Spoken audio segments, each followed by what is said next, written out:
Tato, share and say hi everyone, welcome back to Pantten Farms. My name is Hawa.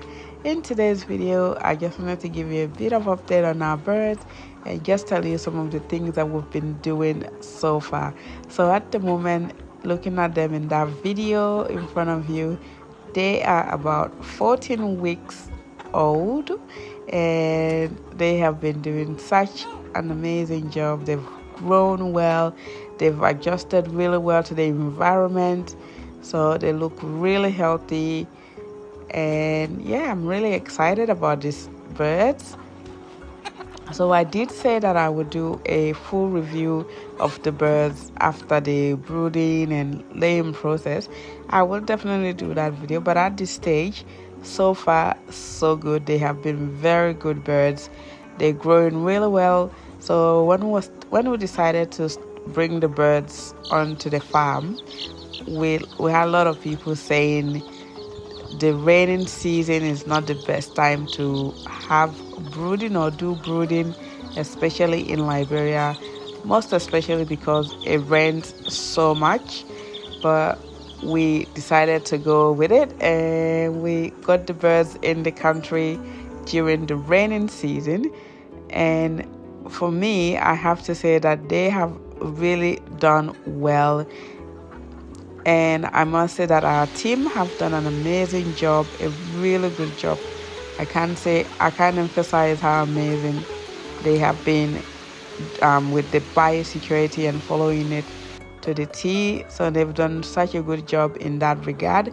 We have a very, very strict biosecurity measures that we've put in place for our team, and they have all done really well following them. So one of those things that we have done regarding the biosecurity is making sure that they're disinfecting their feet before they go into the building. They are washing their hands, making sure that they're not wearing the same clothes that they were wearing doing different things and go into the building. They have to have a shower before they go in there, like especially if they've come from out of town. And don't be surprised if you call one day and ask one of the guys on the ground that you wanted to come and visit and they say no.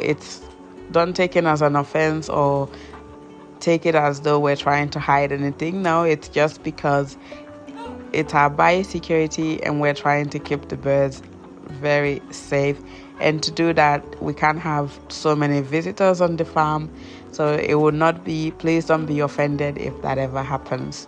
But the biosecurity is by far one of the most important things that I would say as a poultry farmer you have to emphasize and you have to really take seriously and implement it on the farm.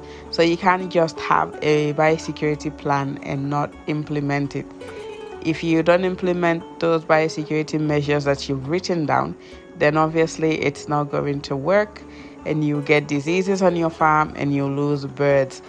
At this stage, I must say that the birds have been well, the guys have done well as well, following those biosecurity plans and implementing them as well. So yeah, make sure that you've got a really good biosecurity measure and implement them as much as possible. That will be the best way to prevent disease on your farm.